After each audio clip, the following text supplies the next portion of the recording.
dilema. Di satu sisi demonstrasi itu sangat penting terkait untuk pendidikan politik, dan teman-teman dari kita mahasiswa itu juga membawa aspirasi masyarakat.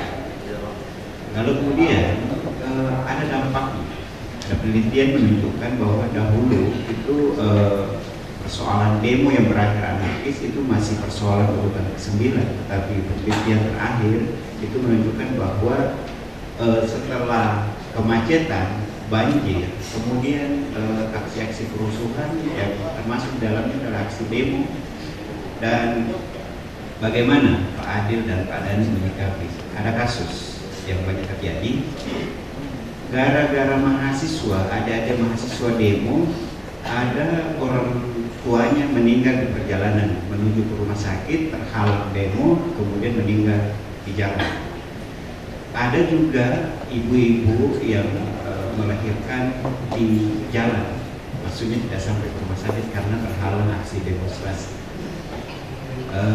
Dan ada juga pengantin, tamunya sudah menunggu, lalu kemudian acaranya tertunda begitu lama karena pengantinnya harus jalan kaki untuk sampai ke acara pesta.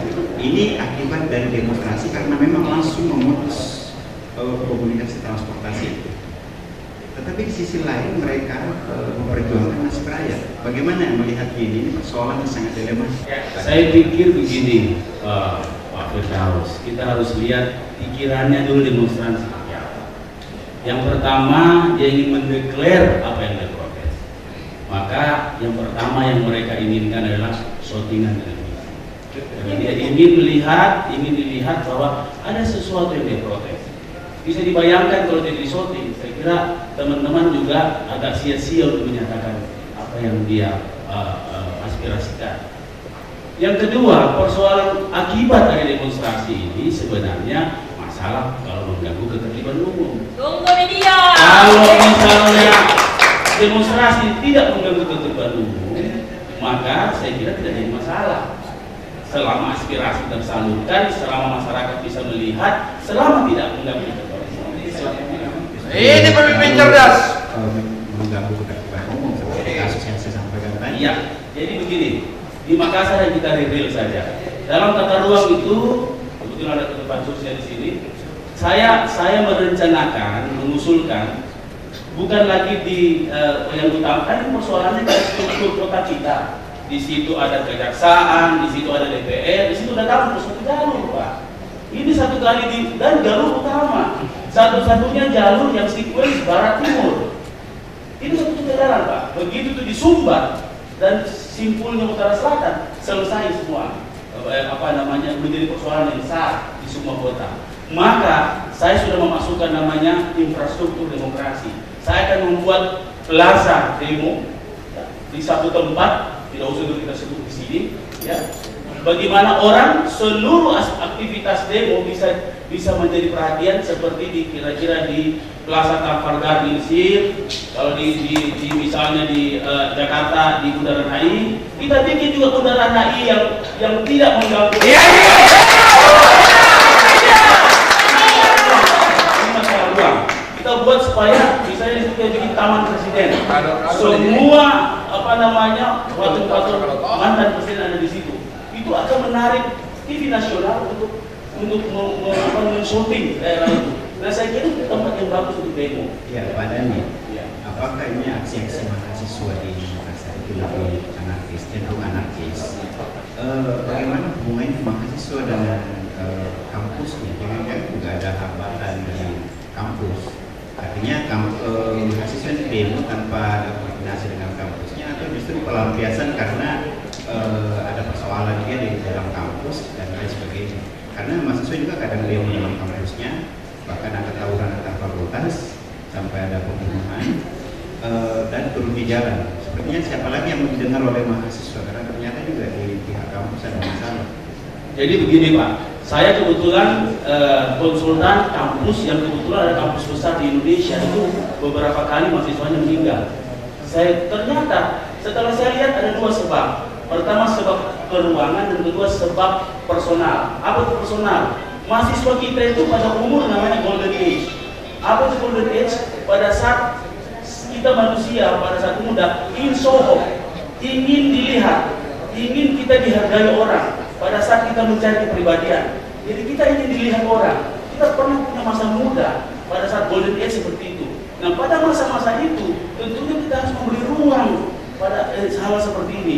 Misalnya di sekitar jalan itu, kalau kita misalnya membuat kegiatan positif sepanjang jalan yang orang bisa nonton, itu penyalurannya baik, Pak.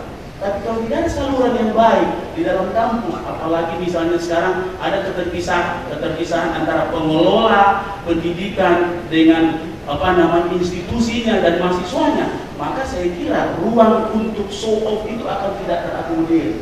Sehingga mereka bersatu, bayangkan masing-masing orang punya kemampuan show off, bersatu itu menjadi energi besar, dan saya kira kalau lihat kita bisa lihat seperti apa akibatnya. Jadi saya kira ini adalah leadership, kepemimpinan. Maka apa yang saya katakan bahwa kepemimpinan yang baik, leadership yang baik itu adalah bagaimana dia bisa membuat building coalition, mempersatukan pikiran-pikiran berbeda. Demonstrasi itu sangat dibutuhkan, apalagi mahasiswa Makassar itu punya ciri khas. Kita ini adalah salah satu punya budaya yang responsif, bukan reaktif. Iya, baik Pak.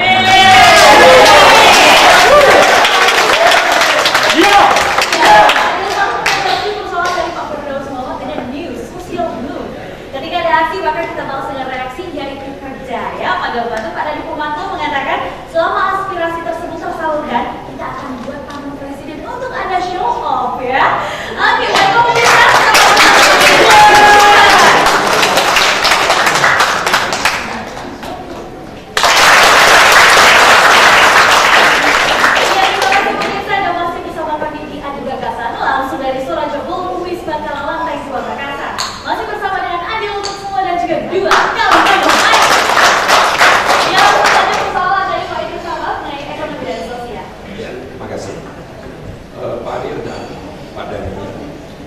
Jika seandainya betul Anda terpilih menjadi wali kota, dan tentu saja cuma salah satunya saja kan, Anda akan mengelola sebuah organisasi yang bernama organisasi birokrasi. Sebuah teori politik dari kecil mengatakan bahwa ada 3 hambatan mengelola organisasi birokrasi. Pertama, bahwa Anda tidak bisa bergerak secepat organisasi privat, ya, pada sebuah organisasi bisnis. Pada ini tadi berpikir seolah memang saya sebagai direktur utama, Anda akan menghadapi satu kesulitan karena birokrasi tidak sama organisasi privat. Itu pertama. Yang kedua, Anda akan menghadapi hambatan-hambatan politik di dalam karena terjadinya berbagai kepentingan interest, pertarungan terjadi. Kemudian hambatan-hambatan untuk mewujudkan atau menggolkan suatu kebijakan. Dan yang ketiga, Anda sudah sebut tadi berdua, yaitu harus diakui lemahnya pada sumber daya manusia. Itu yang Anda akan hadapi, 3 hal. Kemudian berbagai data juga menunjukkan bahwa salah satu persoalan penting ketika Anda menjadi seorang wali kota untuk mengelola dari sisi birokrasi ini, yang ini muncul di permukaan adalah persoalan yang menyangkut persoalan agraria, persoalan tanah. Undang-undang agraria, persoalan-persoalan agraria menunjukkan bahwa terjadi sekitar 14.377 konflik berkait agraria di Indonesia antara tahun 2009 dan 2011. Dan itu juga banyak perlindungan sebagainya. Dan saya lihat kemungkinan besar persoalan agraria ini akan ke depan nanti akan merambah sampai ke pulau-pulau di Makassar. Saya ini kenal betul pulau di Makassar, tidak ada pulau saya tidak kenal karena saya pemancing, Pak. Sudah 20 tahun saya memancing, jadi saya tahu betul semua pulau luar. Bagaimana Anda menghadapi 3 hambatan itu sebagai seorang pemimpin birokrat, ya, seorang wali kota mengelola? Anda sudah tahu bagaimana kemungkinan besar kehidupan pulau-pulau yang ada di luar, bagaimana Anda meningkatkan ekonomi rakyat di sana, berhadapan juga sebentar dengan kepemilikan tanah, dan ini akan menjadi sebuah waktu ke depan. Persoalan pulau yang pertama, kalau kita lihat adalah solusi yang pertama adalah kita harus membuat kecamatan pulau. Kita lihat penderitaannya masyarakat di pulau, tidak ada rumah sakit yang memadai, sekolah tidak lengkap. Itu dulu, karena itu menyangkut kehidupan. Kalau listrik, berikutnya.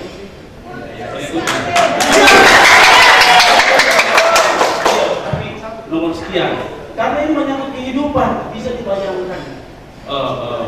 Pak Idrus, mereka kalau sakit, itu seperti memang tinggal Tuhan menyerahkan sama Tuhan saja. Kedua, pulau kita dalam 10 tahun, kalau tidak direklamasi, karena itu air laut sudah naik, itu akan habis pulau-pulau kita. Saya kebetulan adalah konsultan pulau-pulau perbatasan Republik Indonesia. Saya tahu saya lihat kemarin, jadi itu yang kedua. Yang ketiga, pulau itu harus mandiri. Wah, baru listriknya di situ. Mandiri air, mandiri listrik, mandiri pangan, dan mandiri transportasi. Harus, kalau tidak, maka pulau ini akan selalu tergantung. Benar apa saudara saya sampaikan tadi. Mereka merasa jangan dirinya. Saya bahkan ditanya Pak Adi, bagaimana Pak Dari tentang listrik gratis? Insya Allah kalau saya menang, karena Pak Adi itu teman saya akan laksanakan programnya Pak Adi. Insya Allah. Persoalan tanah. Maka ada peluang yang menarik sekarang.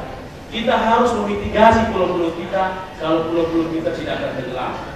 Caranya adalah kita bikin tanggul pada karang terakhir, ini agak teknis. Kita ambil pasir lautnya sendiri, kita naikkan dalam ketinggian yang baik, maka ada tanah baru yang lebih luas. Nah, disitulah konsolidasi tanah kita harus lakukan.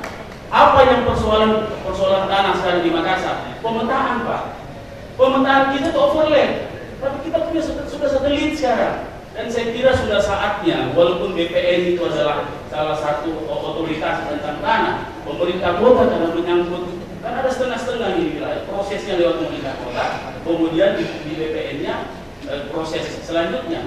Maka di pemerintah kota sudah harus ada pemetaan yang betul-betul rinci tentang itu. Salah satu masalah pertanahan kita di Makassar ini kan kadang-kadang ada tanah yang sampai 5-10 sertifikat dan asli semua, Pak. Ya.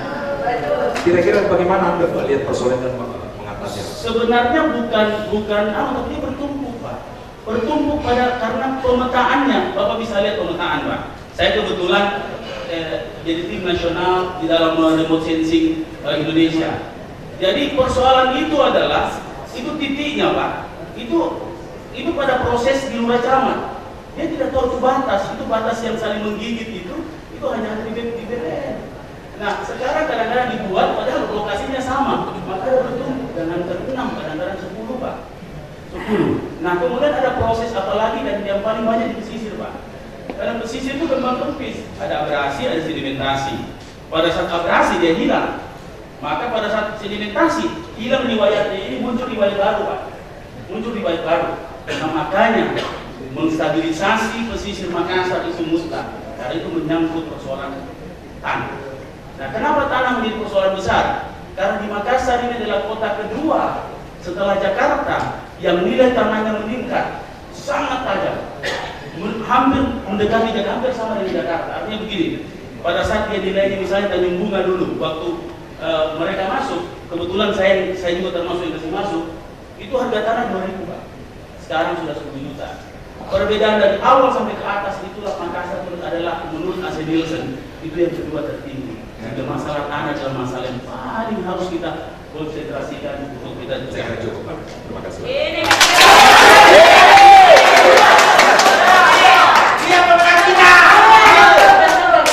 Bakal calon kita ini akan terlaksana. Membuat kecamatan pulau karena menyangkut dengan kehidupan dan pulau itu harus berdiri sendiri atau mandiri. Mario Batu mengatakan